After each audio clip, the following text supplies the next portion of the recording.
Hey guys, welcome back to High Revs. I'm Law, and here is the new 2023 Genesis G70 2.0T Sport. So right now we're doing a little walk around about this car, and I gotta say this thing looks amazing. I love the split headlight design that Genesis do, and I love the front end. I think it's absolutely gorgeous, and I love the rims, how they're like this dark gray color, and I just like the overall profile and design of this car. I think it's phenomenal. I think it looks great. And the same thing with the rear where they do that split. It's an amazing car, and I really like the way this thing looks. And you can tell the difference between the 2.0 and the 3.3 turbo by the exhaust pipes. Here it's just dual pipes on the right side, and the 3.3 has on both sides exhausts. All right, let's hop into the back seat very quickly. This is someone's car, so as you can see, it's a bit dirty. Didn't have a chance to clean it. I have very limited time, so here we go. Oops. Sitting behind here, there's a baby seat in the middle because it doesn't really fit on the sides here. But sitting here, I mean, this is my driving position in front. I mean, I have some leg room. Tall people will find it cramped in here. I mean, I find it a little bit cramped in here. The seats do hug you in a little bit. Other than that, it feels pretty good. Everything, the materials feel good. The seats in front are very comfortable. This is, if they could make that a bit nicer for, you know, if your knees do rough stuff for taller people. Other than that, it feels very premium, feels very nice in here. As you do get lower, you do get some scratchy plastics, but it's normal. You do get some air vents here and some USB-A port at the bottom. The passenger front right seat, you can adjust it from the back. You see, as I'm doing now, moving it forwards and backwards. You could do that. I don't know if it works when you have a person sitting there now, but if you need some more space or something, very simply just move it up front and do whatever you gotta do from here. Other than that, it's not too bad in the back. Feels a little bit cramped and dark in here. The windows aren't too big, they're a little bit short, but you know what, it'll get the job done. It'll definitely get the job done. You have some lights here, I love it, nice LEDs. All right, now let's hop into the front. Hopping into the front, you have the open, unlock, and lock keyless doors opening up. All right, and this is definitely where you want to be. There you go. It puts you into position, everything. I love it. That's a really lovely part. But sitting here in the front, as you can see, you have your light switches up here, you have your sunroof here. Mirror has all basic things like this is roadside, I believe, this one, and I'm not exactly sure what this one is, but this is your garage door opener. Let's start her up quickly. Foot on the brake, start stop. There we go. What I will say is, so I just driven this car around a little bit. This isn't my first drive, this is not a first drive POV, but I'll tell you all my thoughts and feelings about the car soon, most definitely, when we get to drive it. But right now, interior wise, everything feels super nice, feels very premium, feels great. Everything you touch, everything is solid in here. The dials, everything. I really like the way the steering wheel feels in your hands. Everything here just feels great. Get a little bit lower, scratchy plastics. I mean, it's basic, you know, you got the scratchy plastics and everything. The seats are really nice. They feel very soft, they're very comfortable, they're very supportive. I'm a fan of these seats. They're very comfortable. Let's check out the engine very quickly. Down here's the switch. Let's look at our little 4-cylinder. Gives you a little beep. Here we go, let's open it up. Get it, here we go. Here we go. Here is our 2.0 liter 4-cylinder turbocharged engine that, as you can see, I mean, you have so much space in here in the hood. I mean, this thing really needs that 3.3 liter engine. I mean, there's so much, like, massive space openings and everything. But you could also see the bracing they have over here that Genesis has to help with the car, to keep it more sturdy. which is very interesting. And I mean, it is a 2.0, but regardless of what, it holds. And right here you can see your turbocharger here and everything. But yeah, anyways, this engine gives out an output of 252 horsepower and about 270 pound-feet of torque. I'll talk about the way this drives and how this engine pulls and feels in a little bit. All right, let's get to driving. Okay, so driving the Genesis G70. Okay, you have very nice amenities here, like heated and ventilated seats. We're gonna turn on ventilated because it is pretty toasty outside. And let's open up that little sunroof over there for some more light in here. Definite plus. Not this whole sunroof, but there we go. Nope, nope, nope, I don't want that. Thank you. Okay, that's awesome. Oh man, these ventilated seats feel great. Okay, anyways, let's get on to the drive. So driving this car immediately, like, I mean, you feel like you're in a luxury car. It feels good, it feels comfortable. The seats, I really like the seats. They're very nice to sit in, very pleasant. And I mean, initially you can't really say much, you know, until you really like push it. But we're right now in eco mode. This thing has 4 or 5 different modes: eco, comfort, sport, sport plus, and individual. 5 modes. And eco mode is pretty good. I'm like barely touching the gas and we're moving, you know. It has some good, you know, it has more than enough oomph, I guess to say, to keep you going. Turn on the AC. Here we go. I think that should turn it on. It has more than enough oomph to you know, to get you up and going. So eco mode is a good mode. It feels good, it's comfortable, the steering is nice and light, and it's, you know, it's good. It's a daily cruiser. That's what eco mode is for. That's everything that it's for, and you know what you need it for. But you know, when we start to play around with the modes, you know, now we're in comfort mode. I mean, I'll get back to you on it, but I don't think that this car has adaptive dampers. It just has normal coils, normal springs, and it feels good. I mean, I don't know what other way to say it. It just feels comfortable. In comfort mode, it feels nice and comfortable. It doesn't feel much different to eco mode, except for that I have a little bit more response in the throttle. That's all that I feel. That's like the biggest difference that I feel within eco and comfort. Let's get out of that mode and let's show you what sport mode is about. Automatically, I don't know if you saw that, but it went from 1,500 RPMs to 2,000 RPMs automatically. And downshift's more aggressive, but there's also sport plus mode, which we will get into shortly. So this engine is rear wheel drive bias. I mean, it is an all wheel drive car, but if you don't get an all wheel drive, you have an option of a rear wheel drive car. And as you can see, this engine is longitudinal, and because of that, it gives you, you don't really understeer in this thing. Because I drove this thing before once, I wasn't able to get on camera. Again, I have limited time with this car, but you know, I wasn't able to understeer. If anything, I felt like the rear wheels, it was like pushing me a little bit more rather than pulling me with the front axle. And I like that. I do. It gives you like this feeling of like you can push me a little bit harder through a bend. And also, I like to say that immediately with this sport mode, you can feel the steering get heavier. Now, I'm not even like talking about like just heavier, but much and significantly heavier. I do like that. I like a good heavy weighted steering wheel.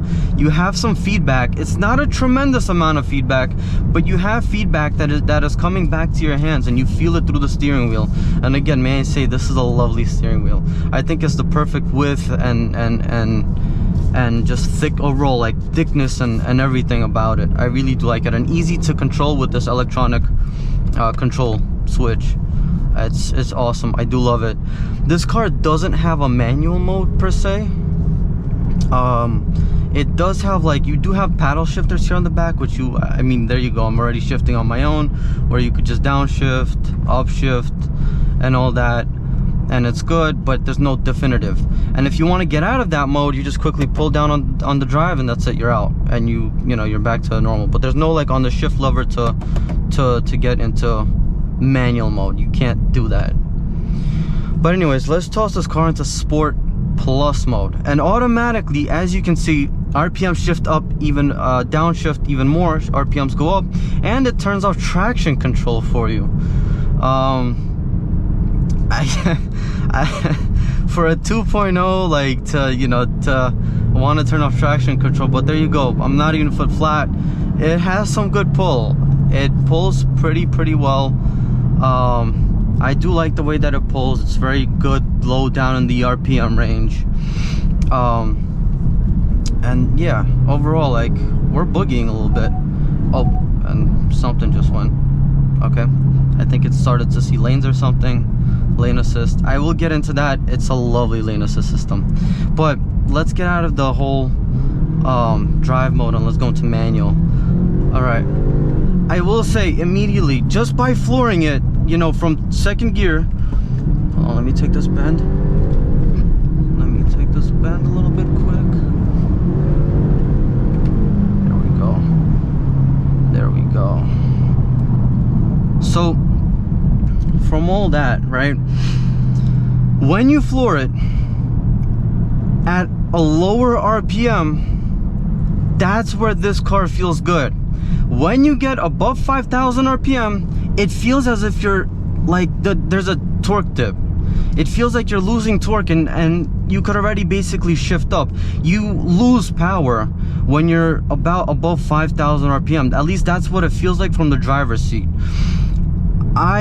From here, fourth gear, I mean, 4th RPM, it's great. You know, 4 to 5, it's pulling great, and now it's like it's losing it. It feels like it's dying down. And shift, and now it doesn't even shift. I don't understand what that was all about. Shift. Oh man, I had the same experience. I was hoping that it was like maybe just me, that I was wrong, but the first time I drove it, maybe it's just this car, but it doesn't always shift when you want it to shift.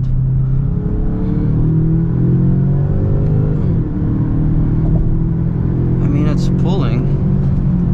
Squirrel. It's downshift. It's not letting me downshift. Damn. Why doesn't it let me downshift? Upshift, upshift, upshift. Why doesn't, like, okay. So my biggest gripe with this car is the transmission. It doesn't listen to me. Like, whenever I wanted to downshift, all right, from these high RPMs, yeah, you got RPMs to play. From second gear, let's see if I slow it down to like about 4,000 RPM. Downshift, it's not downshifting to first. Like, I know there's more, like, there's room to play with it. Below 3,000 RPM, it's not letting me downshift. Like, what do I have to get to? Like, to 2,000? And then when you get up here, it automatically does upshift, and it upshifts a little bit early. But, and, you know, sometimes when I wanted to upshift, like, I clicked it twice, and it, you know, it only upshifted to 4th gear. It's not a responsive gearbox in the sense of, like, you using the paddles. It takes a little time, I guess. It is an 8-speed auto.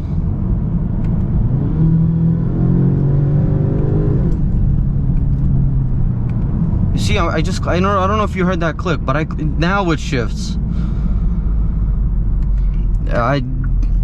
Shift, damn it.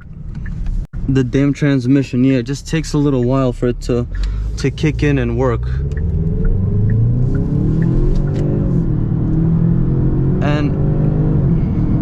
And I don't know if you guys hear it, but it feels like there's like a supercharger in here. It's just pretty funny because there's a little whine. Yeah, from like this low like RPM, it feels like a pretty, there we go, we did a little slide. From there, it feels, the car feels very,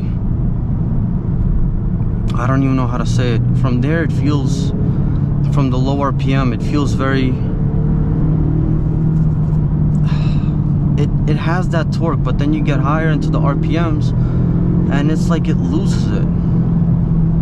It really, it's like,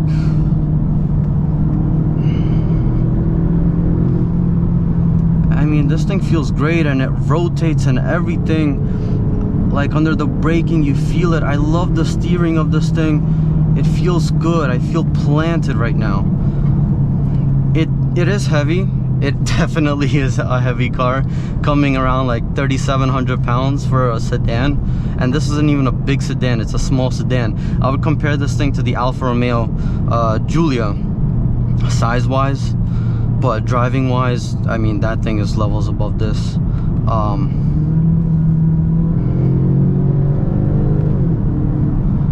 mean, it's pretty good in that sense. I just really don't like the transmission. I'm okay with the engine. I get that little torque grip, you know, that little torque dip, but other than that, I mean, that's minor stuff, and if you could avoid it by just shifting a little bit lower, to me the engine sounds pretty good. And yeah, I'm a little bit, I don't know how I stand about this car driving wise. Steering feels good. You got the responsiveness. It loads up, the steering wheel loads up in a corner while you're taking a turn, so I know how my wheels feel, or how much grip they have, which is a huge plus. Wow, that was good. That was very good. Very good turning.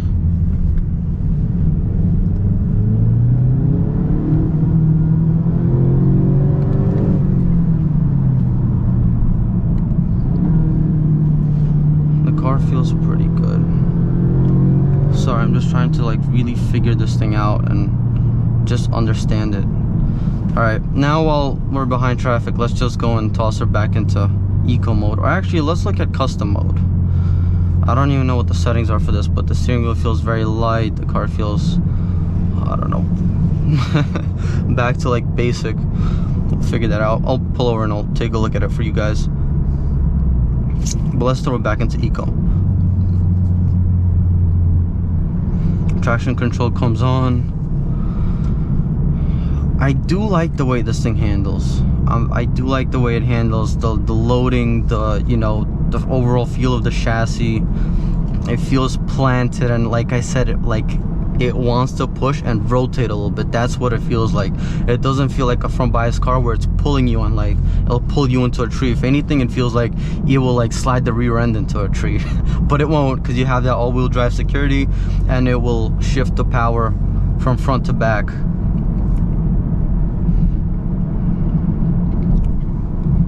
Overall, not bad at all. And soon let's get into some what's the word I'm looking for? Looking at the hands-free. Now, as we all know, Genesis, Hyundai, Kia, they have some of the best hands-free driving systems, where they allow you to go for a longer time, and just the overall, the way it does it. You'll see when I do it with this thing. But I've driven an Audi, BMWs, Mercedes, and this by far is the best out of all of them, hands down. My favorite hands-free driver system, and it's really easy to turn on as well. You have it right here, this button. See, there's a little steering wheel button right there. That line over there just tells you whether you're leaving the lanes or not.